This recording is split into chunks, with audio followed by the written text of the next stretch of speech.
If you want to stay ahead of the game on South Africa's political and economic shakeups, hit subscribe now and ring that notification bell, because the story I'm about to unpack could change everything you thought you knew.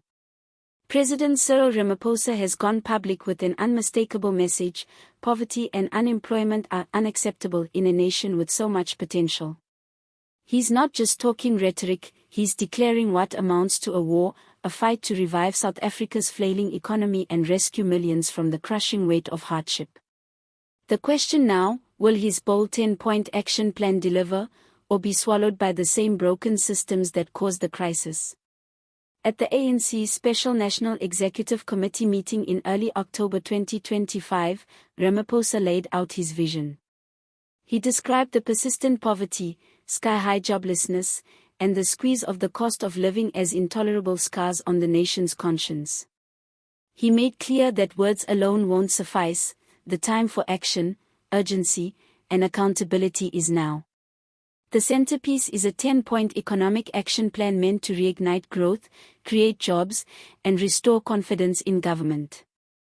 Among the proposals, adjusting electricity tariffs to favor critical sectors like ferrochrome, manganese, and steel, fast-tracking construction of additional grid lines, reviving freight and logistics via private sector participation in rail and ports, ring-fencing infrastructure projects and installing professional project management units, giving SMMEs improved access to finance, scaling up public employment and labor activation, energizing local economies in rural, township and small towns.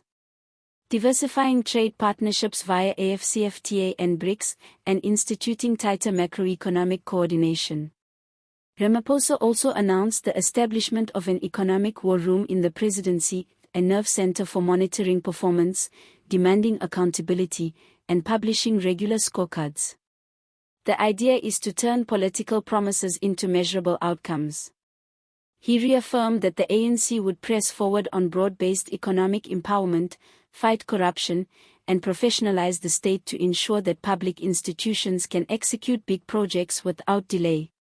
He warned that lingering lethargy, weak capacity, fragmentation, and ineffective governance are obstacles that must be purged. Ramaphosa's timing is striking.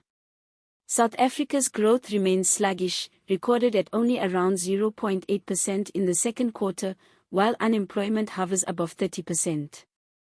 Many feel that years of load shedding, state capture, corruption, and mismanagement have eroded public trust. By declaring an economic emergency, Ramaphosa signals that his administration views this not as normal politics but as a crisis. Still, critics are already lining up. The Democratic Alliance welcomed many structural proposals, such as private sector participation, professionalization, and investment in infrastructure, but ripped into continued reliance on BEE and race-based policy. They argue those elements deter investment and are too often manipulated by insiders. Some question whether ANC ministers actually possess the capacity and will to execute reforms. Others warn that, without strong oversight, these plans will fizzle into promise without punch.